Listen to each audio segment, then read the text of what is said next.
Good afternoon. Eric Weiss with NTSB Media Relations. Today you'll be briefed on the January 29th midair collision outside Ronald Reagan Washington National Airport. Briefing you today will be NTSB Chairman Jennifer Homendy, as well as IIC, or Investigator in Charge, Bryce Banning, BRICE BANNING.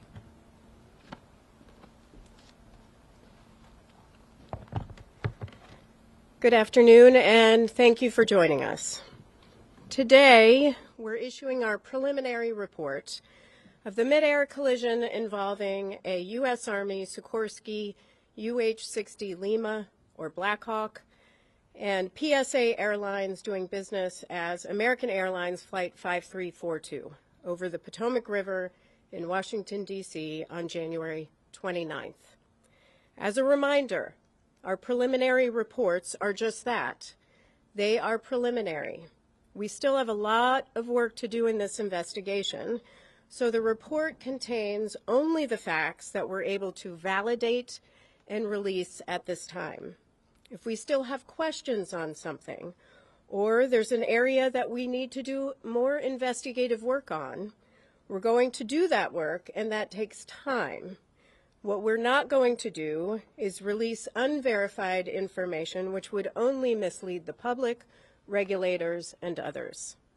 Also, since I'm level setting here, this report does not include any analysis.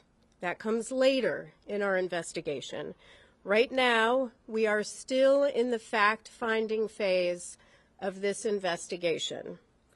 I often say that the easiest and quickest part of the investigation is determining what happened. The part that takes longer is the how and why. The NTSB prides itself on being the global leader in accident investigations.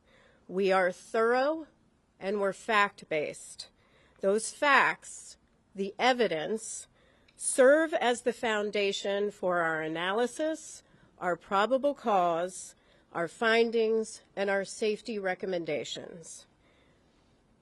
Generally, the preliminary report we're releasing today discusses crew experience in terms of flight hours, the history of the flights, much of which was released in my last press conference, information on the recorders. We still have a lot of work to do in this area as the Black Hawks combined cockpit voice and flight data recorder does not record date information, time information, or helicopter position information. And as I mentioned in the last press conference, there is inconsistency in the data which led us to declare the pressure altitude parameter on the Black Hawk as invalid. We're now in the process of determining whether that may have affected other helicopter systems that used pressure altitude as a data source, such as the altimeters. The report also contains information on the operators, the aircraft involved, air traffic control at the time of the crash, helicopter routes, the airport, emergency response and recovery operations, and the wreckage exams. But what I want to focus on this afternoon is our issuance of a recommendation report that contains 2 urgent safety recommendations to the Federal Aviation Administration, or FAA, concerning the helicopter routes near DCA. Urgent recommendations require immediate action to prevent similar accidents or incidents. When we issue them, we believe a critical safety issue must be addressed without delay. For this investigation, we're reviewing airport operations and prior incidents, including near mid-air collision events. Information gathered from voluntary safety reporting programs and the FAA regarding encounters between helicopters and commercial aircraft near DCA show that from 2011 through 2024, A vast majority of reported events occurred on approach to landing. Initial analysis found that at least one Traffic Alert and Collision Avoidance System, or TCAS, resolution advisory was triggered per month from 2011 through 2024 at DCA due to proximity to a helicopter. TCAS resolution advisories, or RAs, unlike traffic advisories, or TAs, are recommended escape maneuvers, for example, climb or descend, level off.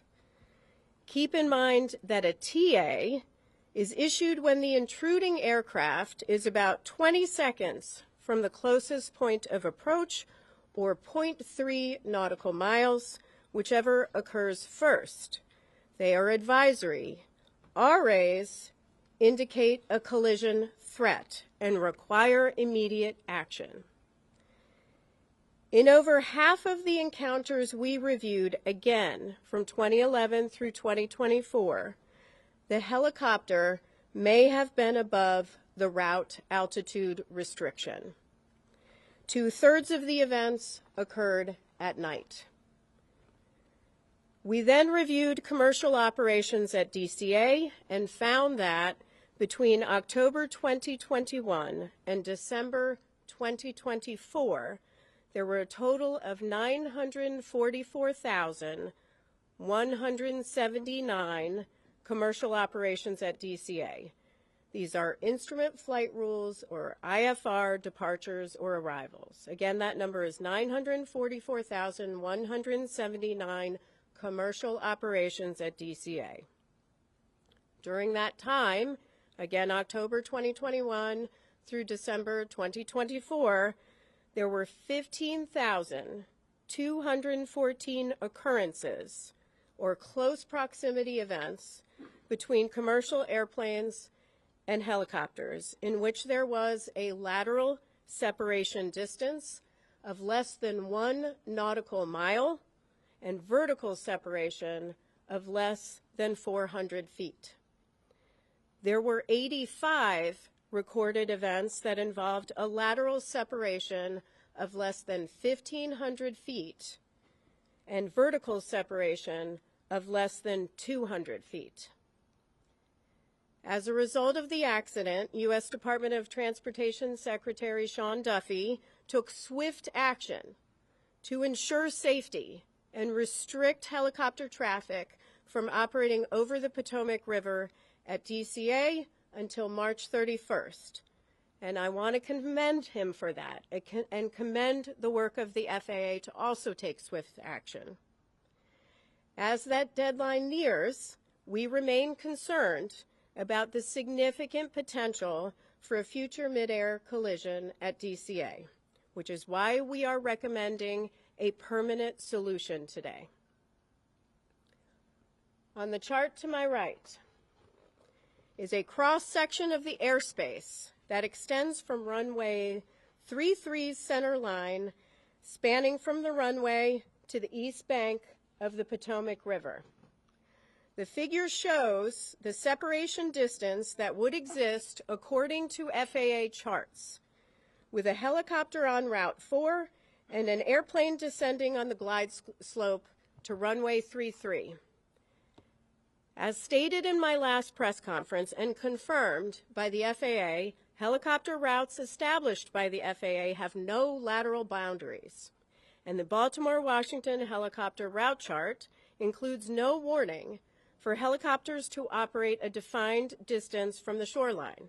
So this shaded region right here represents an approximation of the area in which helicopters could be flown.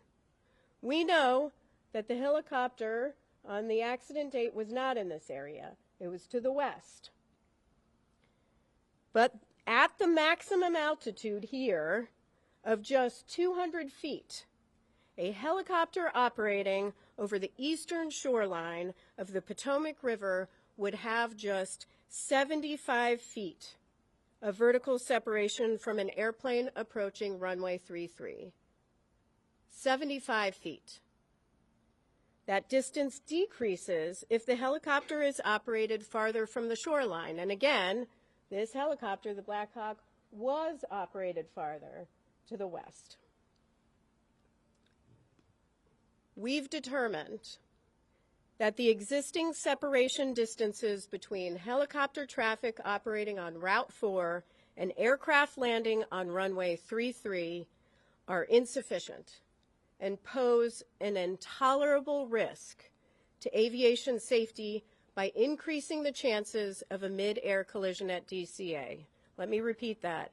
They pose an intolerable risk to aviation safety. We're therefore recommending today that the FAA permanently prohibit operations on helicopter Route 4 between Haines Point and the Wilson Bridge when runways 15 and 33 are being used for departures and arrivals at DCA. Now, we recognize that a total closure of helicopter 4 between Haines Point and the Wilson Bridge during times when runway 15 and runway 33 are in use would restrict a vital aviation corridor used for law enforcement activity, Coast Guard patrols, and continuity of government operations.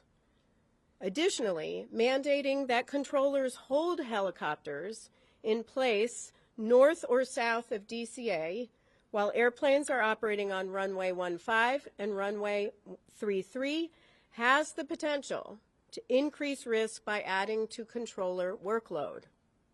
So we are also recommending that the FAA designate an alternative helicopter route that can be used to facilitate travel between Haines Point and the Wilson Bridge when that segment of Route 4 is closed.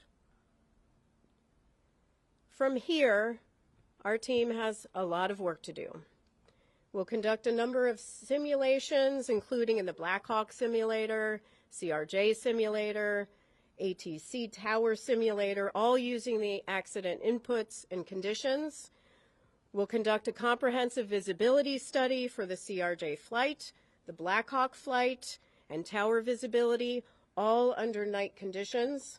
We will conduct additional interviews in helicopter operations and in air traffic control, and the team will continue to examine the radio altimeters, the barometric altimeters, and additional electronics. With that, I will take questions. Please raise your hand. I will call on you. Please state your name and your affiliation. Yes, sir. Tom Rousey with ABC7 here in D.C. So it sounds like you're saying the way this was done for years, every day was presenting an intolerable risk. Is that a correct characterization? Yes, that is a correct characterization. There's a serious safety issue here, which is why we're issuing these urgent safety recommendations. Fortunately, and I am pleased that Secretary Duffy took immediate action. Now we need to see that more permanent solution. Now that said, you're recommending an alternate route. Couldn't that take it over homes and potentially create battles there? That is something that the FAA has to look at as part of designating that route, which is why we're not prescribing a particular route. That is something they'll have to look at. Next question.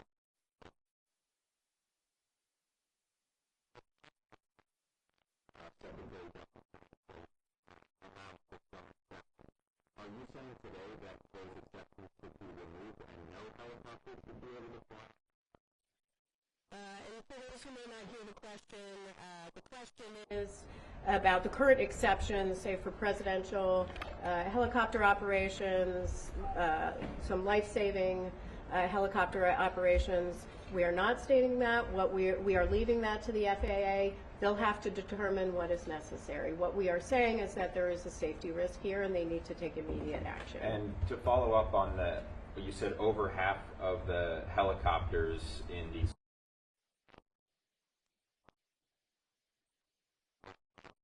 foot threshold. Do you have any explanation for why that might have been the case? Was it issues with altitude instruments? Were they just ignoring the restrictions? The question is about the half that we believe was over the altitude restriction for the helicopter. We'll look at that as part of our investigation. Thank you. Pete. please characterize how close a margin of 75 feet is? And then how angry does it make you that it took a fatal crash, the first fatal crash in the United States,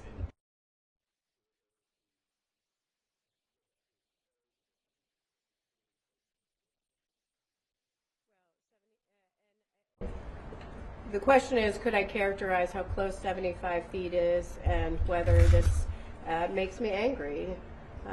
First, 75 feet is very close. That is far too close of a proximity. We have stated it's an intolerable risk to aviation safety. And we have called on DOT, FAA to take action. With respect to how angry it makes me, it does make me angry, but it also makes me feel incredibly devastated for families that are grieving because they lost loved ones. It shouldn't take a tragedy like this to occur. Unfortunately, one did, and so we are calling on action, but there clearly were indicators where safety trending could have occurred. Fortunately, we have a secretary in place that is taking safety very seriously, but it shouldn't take a tragedy to require immediate action. would you call this an oversight, given the proximity of the glide path and the helicopter ramp? The question is whether I would call this an oversight. I would call it, I mean, it's stronger than an oversight, right? The data we have pulled is from a voluntary safety reporting system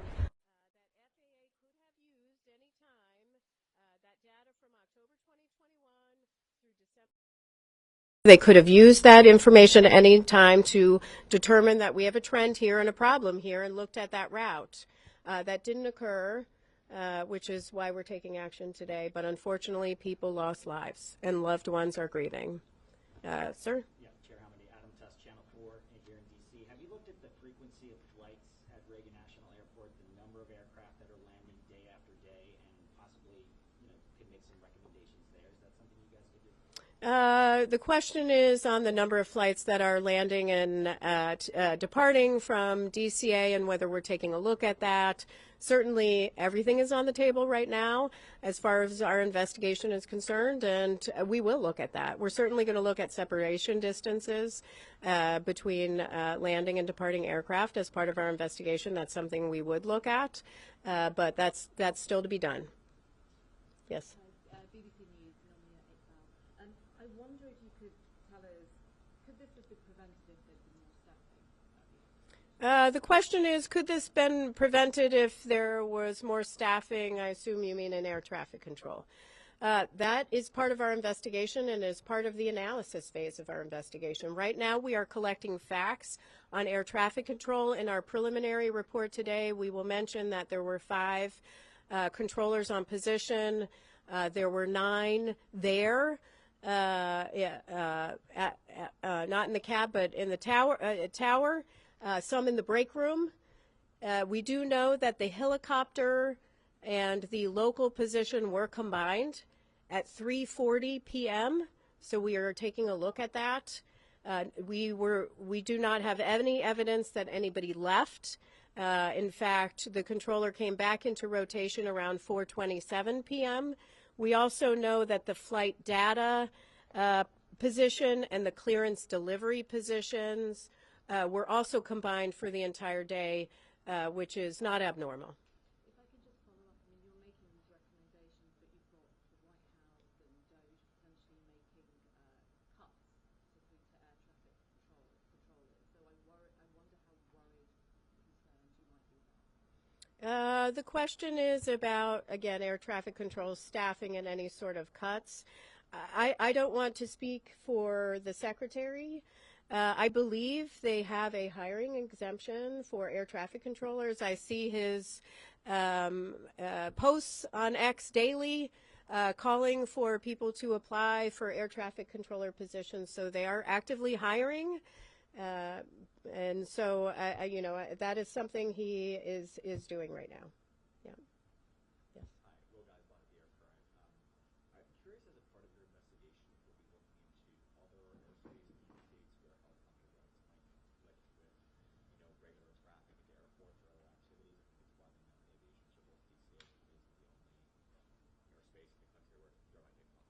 Yeah, the question is whether we're looking at other airspace where there can be encounters between airplanes and helicopters.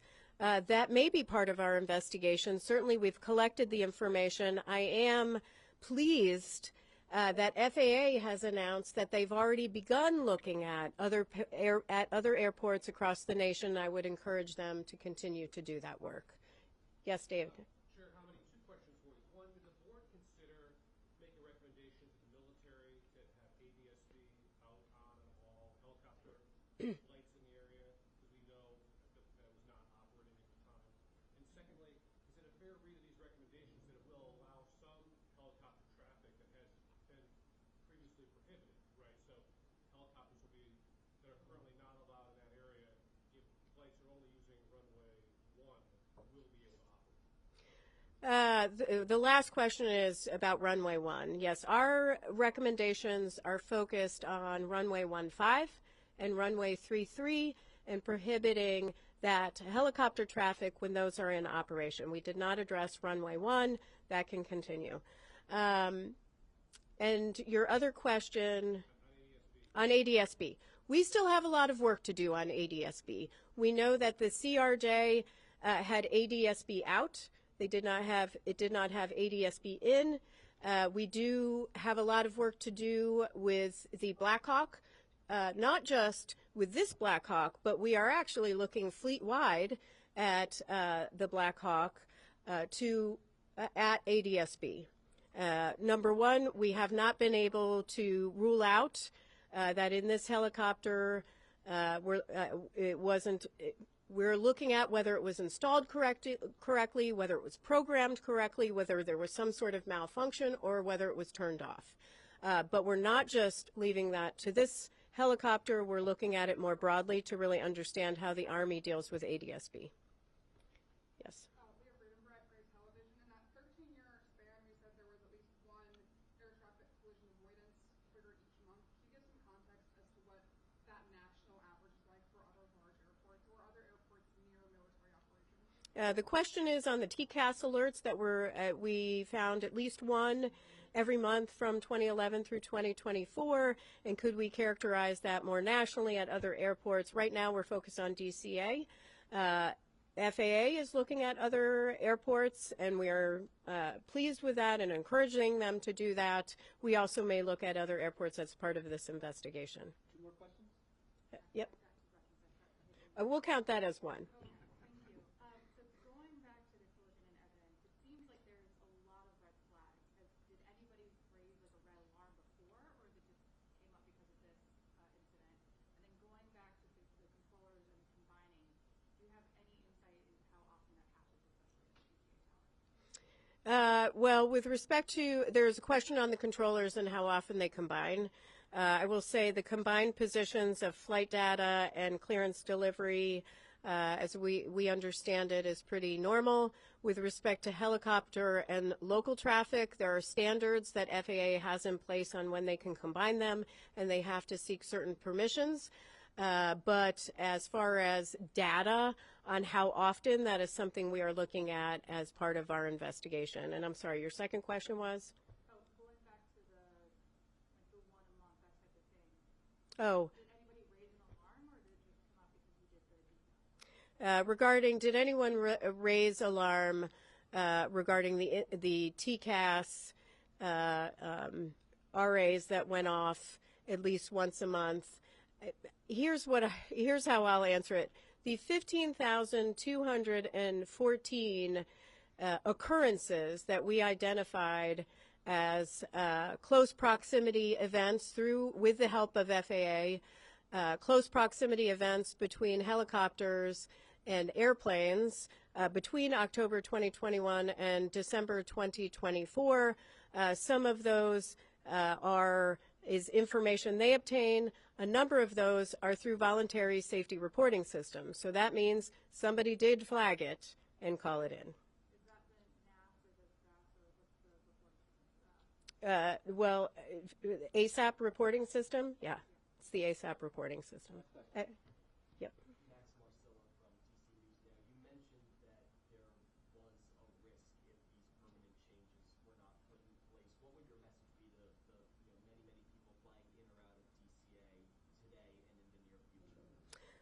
Well, today, though, with the exception, the question is, what is my message for people flying in and out of DCA?